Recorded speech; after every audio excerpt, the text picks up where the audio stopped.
Hey guys, welcome back to the channel. Today we're going to kick off the reloading series on the Dillon Precision RL1100 progressive reloading press. And I've been talking about this for a few weeks now, but I want to take a moment in this video to address two questions that are coming up weekly that's hitting me in my email or on social media. And it does pertain to the Dillon Precision presses. And the first question is, I got my press delivered. I'm still waiting on dies. Can I buy another die in the meantime until my Dillon dies show up?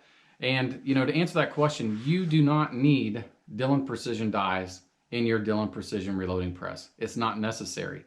The Dillon dies, they work pretty well. You know, they're all, the lock rings are going to line up on the top side. You know, some of your other brands, you may have to get creative, put the lock ring on the bottom, but it's no big deal. They will work absolutely in your Dillon progressive press. That's not a problem. So the next question I get is, I got my press, I got my dies from Dillon all set up, and I'm running 9mm, and they don't look right. They don't look like factory rounds. They got an hourglass shape, or they got a Coke bottle shape. And we're gonna touch briefly on that today with the dies that I have in my hand here that we're gonna talk about here in a second. But in the next video, when we get into setting up the sizing die, we're going to go into some detail on how to set up your sizing die and what are some of the common issues with most of the sizing dies on the market, and what sizing dies will actually work, or what combination of dies work to eliminate that Coke bottle shape. There's a lot of what I like to call Band-Aid dies. I'm going to get flamed for saying this. You know, I'm a big fan of the Lee factory crimp die, but what most people don't realize is it does have a carbide sizing ring in it. So any of the issues that you pick up with whatever dies you use, as far as if you had too much flare case bell before you put the bullet in, or not enough and you buckle the cartridge a little bit, or the case, I'm sorry, or yeah, so that little carbide sizing ring will actually kind of mask some of those problems. It'll help with a more consistent neck tension and things like that. But we're going to get into a lot more detail in the subsequent videos following this one. But I want to talk about the dies that I have in my hands. So let's jump into those now. All right, so the first die we're going to look at, this is the Gold Match TNT sizing die, lubeless sizing die from Mighty Armory Precision. And as you can see, it's 100% machine or CNC machined, high-grade tool steel, and I mean, you can tell looking at it, it just looks phenomenal.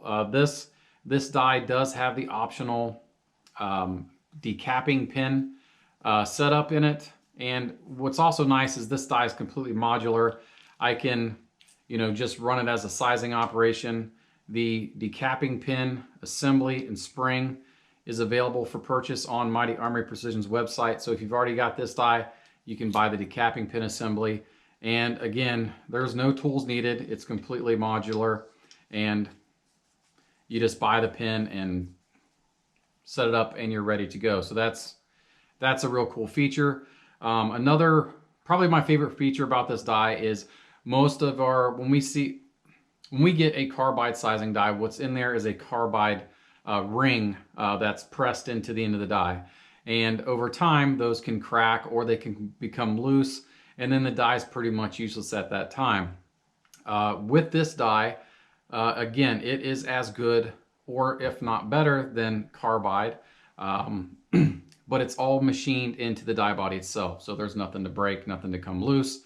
It's going to last a very, very long time. And in fact, Mighty Armory says that the surface treatment that they use on these and the steel, this die is good for 1,000,000 cycles. Now, 1,000,000 pulls of the handle, I'm guessing that probably your elbow or shoulder is going to wear out before you wear wear out this die. So, you know, great die. I'm going to show you later in the subsequent videos how sizing to SAMI spec can get rid of that Coke bottle shape, that hourglass shape that we all ask about with other dies on the market. So the big difference is a lot of dies on the market are undersizing or they're really squishing down that brass.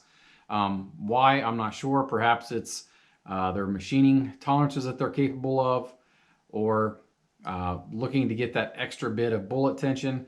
But sizing to SAMI spec, this will ensure that you've got the appropriate amount of bullet tension to load at powder spec data and have a round that's a lot better looking, no hourglass, no Coke bottle shape. So there it is, the Mighty Armory Precision TNT Gold Match Lubeless sizing die, and I'll put links in the description below.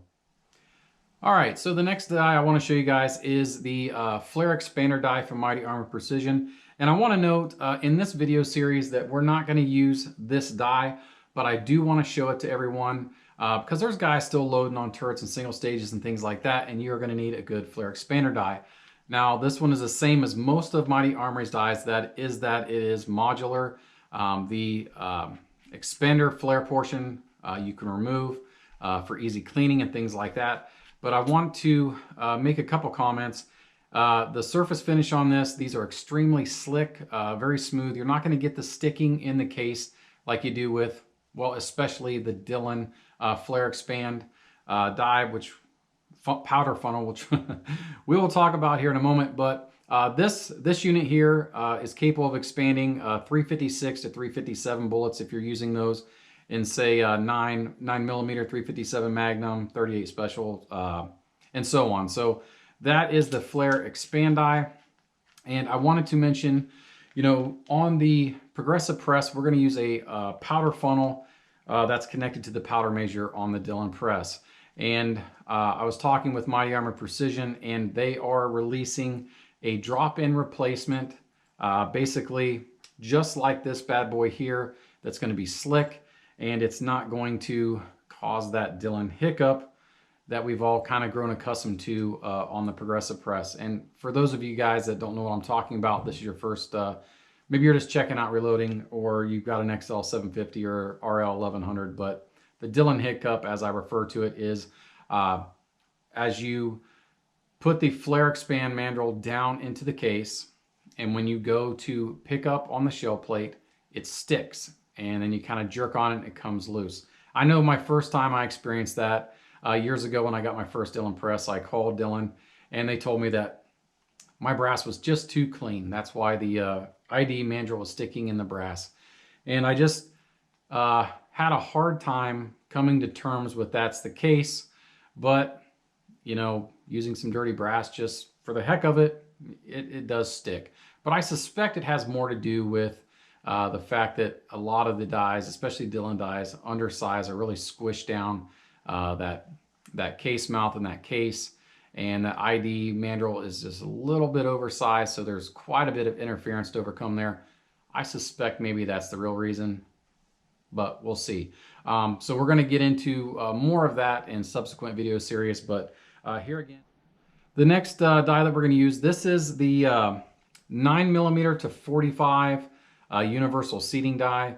This particular die has the conical bullet barrel on the inside there, so it's for your round shape projectiles. Again, this die completely CNC machined. It's toolless. There's a modular design here. We can remove all of this for easy cleaning.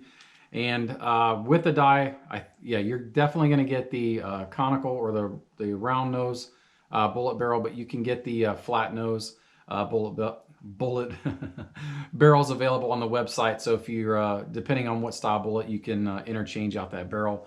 So it truly is a universal die, but that's what we're going to use in this video series. So let's jump on to the taper crimp die. All right, so here is the taper crimp die. This die has the pretty much standard Mighty Armory alloy die body here, and then the crimp section is made from high-speed tool steel. It's heat treated, it's infused with nickel boron, and then coated and micro polished in the whole 9 yards. But what that boils down to is it's going to last a very long time. It's not going to have the same failure modes that some of your other factory crimp dies have, where they have the carbide ring on the inside. You know, after many cycles, those can crack or come loose. So you're not going to have to worry about that with this die. And then also, again, no lube is required. So this marries up perfectly with the TNT Gold Match sizing die from Mighty Armory, so it's kind of the perfect combo. So I'm real excited to put these all together, start making some semi-spec, factory fresh looking ammunition in this series. So stick around and let's wrap things up. Okay guys, that's gonna wrap this one up. So in the next video, or the next installment of videos, we're gonna be going through each one of these dies from Mighty Armory Precision in detail. And again, guys, I'm gonna leave the link to Mighty Armory Precision's website in the comments below, as well as links to each one of those dies I showed. And moving forward, we're gonna figure out why one is Coke bottle shaped and one isn't, and maybe, just maybe, put that to bed. But I appreciate you guys watching these videos. If you would, please like, share, subscribe. Leave a comment if you want to get a hold of me outside of YouTube. My email address is squatchreloading@gmail.com. You can find us over on Facebook, Instagram, @squatchreloading as well. But until next time, guys, God bless.